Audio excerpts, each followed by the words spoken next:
Welcome back to my channel. This is 코인 노마드. 안녕하세요. 코인 노마드입니다.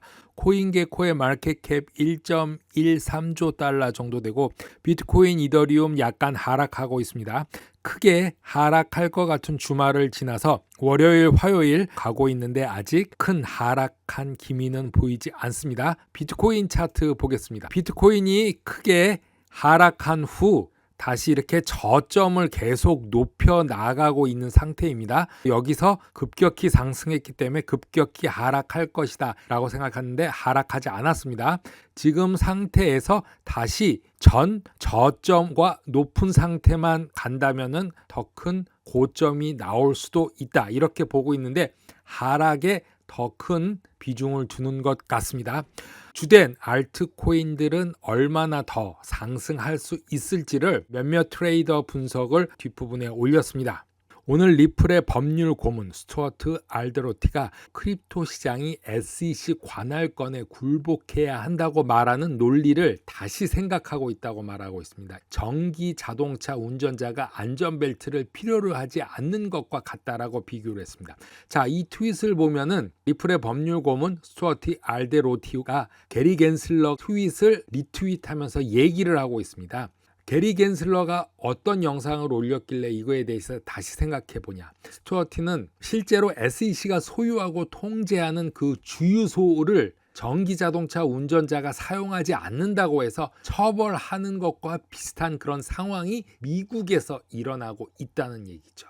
SEC 마음대로 하려고 한다는 얘기입니다. 그럼 게리 겐슬러가 7월 28일 날 올린 그 이야기는 무엇이냐? 자본시장에서 시장 무결정성을 보호하고 사기 및 조작으로부터 보호하기 위한 규칙들이 있다고 말합니다. 회사가 투자자를 보호하고 시장 규정의 표준을 충족하는 암호화폐 시장을 구축해 나간다면 사람들은 해당 시장에 대해서 더 큰 확신을 가질 것이라고 말합니다. 회사를 비난하고 있는 겁니다. 잘 생각해 보면은 회사가 투자자를 보호하지 않기 때문에 회사가 문제다. 그리고 그 문제를 해결하기 위해서 SEC가 있는 거고 SEC 위에는 게리 겐슬러 내가 있는 것이다 라고 말을 하고 싶은 것입니다. SEC가 표준에 맞춰 크립토 회사를 따라야 한다는 이야기를 이렇게 돌려서 힘들게 이해할 수 없게 말하고 있는 겐슬러를 우리는 보고 있는 것입니다. 코인베이스 CEO 브라이언 암스트롱은 렉스 프리드러먼과의 인터뷰에서 알트코인을 거래소에서 상장하는 첫 번째 단계는 코인, 자산이 미등록 증권인지 해당하는 여부를 결정하는 것이라고 말하고 있는데요.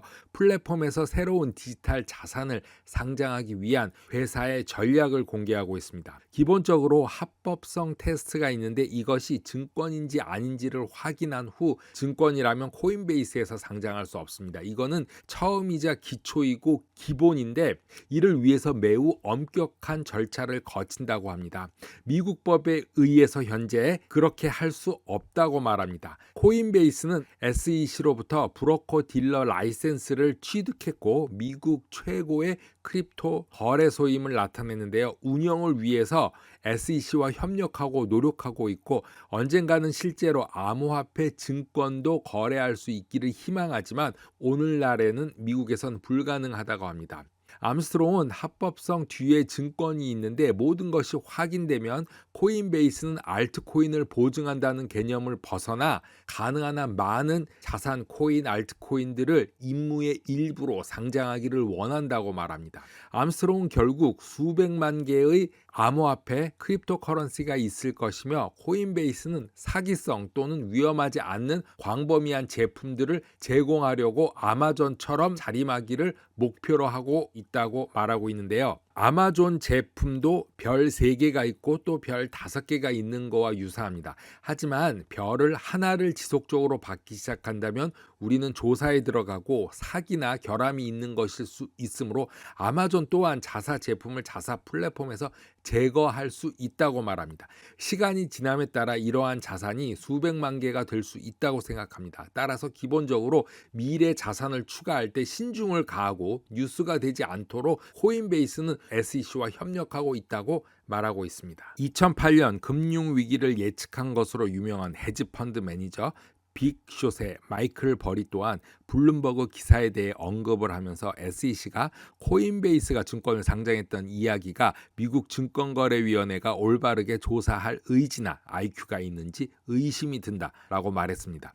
블룸버그는 코인베이스 토큰 9개를 SEC가 증권으로 지목한 지 불과 며칠 만에 코인베이스를 조사한다는 뉴스를 거제했는데, 코인베이스는 암호화폐 증권을 상장했다는 SEC 주장에 최고 법률 책임자인 폴 그로월은 SEC가 이미 검토한 프로세스인 코인베이스의 엄격한 심사 프로세스가 당사 플랫폼에서 증권이 나올 수 있느냐는 의문을 반박하면서 이 문제에 대해서 SEC와 말하고 있습니다. 상품 선물 거래위원회 CFTC의 캐롤라인 팜 또한 코인데스크 인터뷰에서 한술 더 떠서 상품 거래소도 이 사건에 참가했어야 한다는 이야기를 했습니다. 모든 게 짜여진 프레임 속에 갇힌 것 같은 느낌이 들고 있습니다. 크립토 분석가 켄터링 클락은 이더리움이 상승한 후 이더리움 경쟁자인 솔라나에 대해서 하락 추세를 마무리하고 단기적으로 낙관적이라고 말을 했습니다. 스마트 계약 프로토콜인 솔라나와 가상현실 플랫폼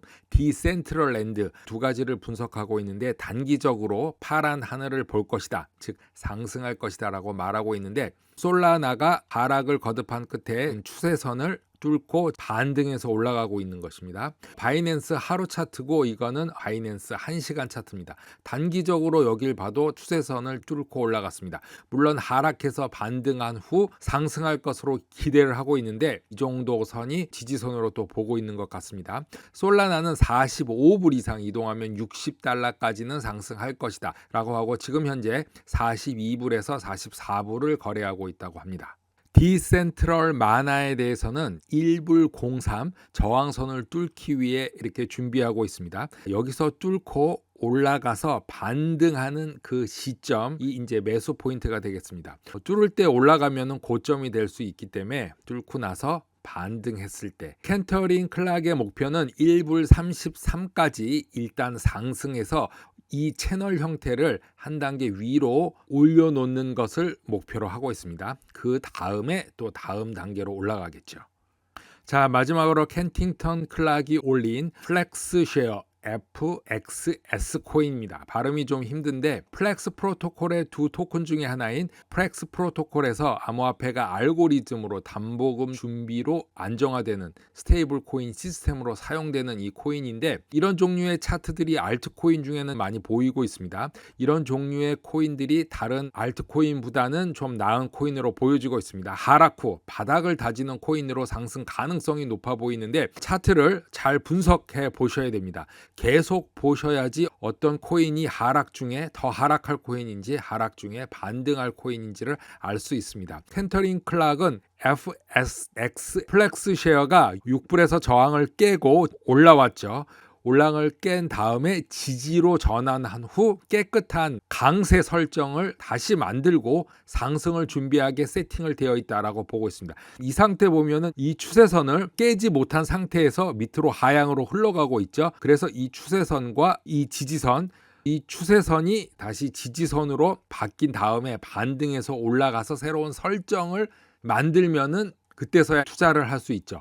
이런 종류를 FXS는 이렇게 깔끔하게 세팅이 되어 있고 실행을 시작하기 위해서 기다리고 있다고 하는데, 머지않아 200% 가능한 알트코인이라고는 분석을 하고 있습니다. 주의하실 점은 단기 매매인 점을 꼭 참조해 주셔야 됩니다. 정확한 때에 들어가서 정확한 때에 나오지 못하면 손실이 가능합니다. 어쨌든 켄팅턴 클락은 EG2X 쉽게 2배 정도는 갈 수 있다.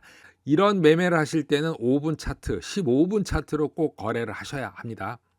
크립토 분석가 펜토시는 강력한 베어마켓 랠리를 예측하고 있는 3개의 코인, 그리고 하락을 예상하는 이더리움 차트를 분석했습니다. 3개는 솔라나, 카르다노 에이다, 폴라곤, 매틱이 있습니다. 스마트 계약 플랫폼 솔라나 먼저 보면은 펜토시의 마크인 펭귄이 지지선 아래에 앉아 있습니다. 여기까지 올 수 있다는 얘기인데, 2주 전 분석에는 솔라나가 42불을 넘으면 58불에서 60불 갈 것이다. 그리고 80불까지 찍지 않겠냐라고 2주 전에 펜토시가 언급을 했습니다. 2주 지난 지금도 그것은 유효하다고 합니다. 현재 가격에서 40% 정도 급등할 수 있는 점이고 저항선을 만나고 있는데 여기서 뚫으면은 이 저항선까지 안착할 수 있다고 하는데 일단 문제는 45불, 44불이 중요합니다. 44불, 45불 이상에서 마감을 한다면은 그 뒤에는 여기까지는 터보, 펌프라고 말하고 있습니다. 에이다도 마찬가지로 작은 저항선에서 만나고 있는데 큰 저항선까지 안착한다고 보면 앞으로 25% 랠리의 가능성은 있습니다. 이것을 보시면은 이 고점에서는 사면 안 되고 저항선 만나기 전 가능한 한 멀리 떨어진 지점에서 저점을 잡아야 된다. 그리고 저항선 왔을 때는 다시 팔고 다시 사는 한이 있어더라도 저항선을 뚫고 안착하는 모습까지 확인한 후 가도 늦지 않는다. 이렇게 보고 있습니다. 자, 좀 전에 에이다에 의해서 폴라곤 매틱입니다. 매틱 또한 메이저 저항선까지는 이번 랠리에 갈 수 있다라고 보면은 최고 30%까지는 더 상승할 수 있다고 보는데 매틱의 랠리는 1불 작은 저항선에 지난 상태에서 98센트 저항을 깨고 안착한다면은 다음 저항선까지는 1불 30까지는 일단 갈 수 있다. 거기서 안착하고 계속 진행될 수 있는 것이죠. 모든 것은 비트코인과 이더리움을 보면서 비교하면서 매매를 하는 것이 가장 좋다. 판토시는 스마트 계약 플랫폼 이더리움에 대해서 말하고 있는데 이더리움이 1700불 저항선에서 힘든 싸움을 하고 있는데 여기서 상당히 수정될 수 있다라고 봅니다. 그 말은 1700선 가기 전에 급 하락할 수도 있죠. 급 하락하다가 또 급 상승할 수 있죠. 그렇게 여러 번을 시도하다가 결국에는 비트코인 상승과 함께 뚫고 1700에 안착해서 갈 수 있는 그런 시나리오로 본다면은 그 시나리오대로 나의 시나리오를 짤 수도 있다. 코인 노마드 오늘은 여기까지 하겠습니다. 감사합니다.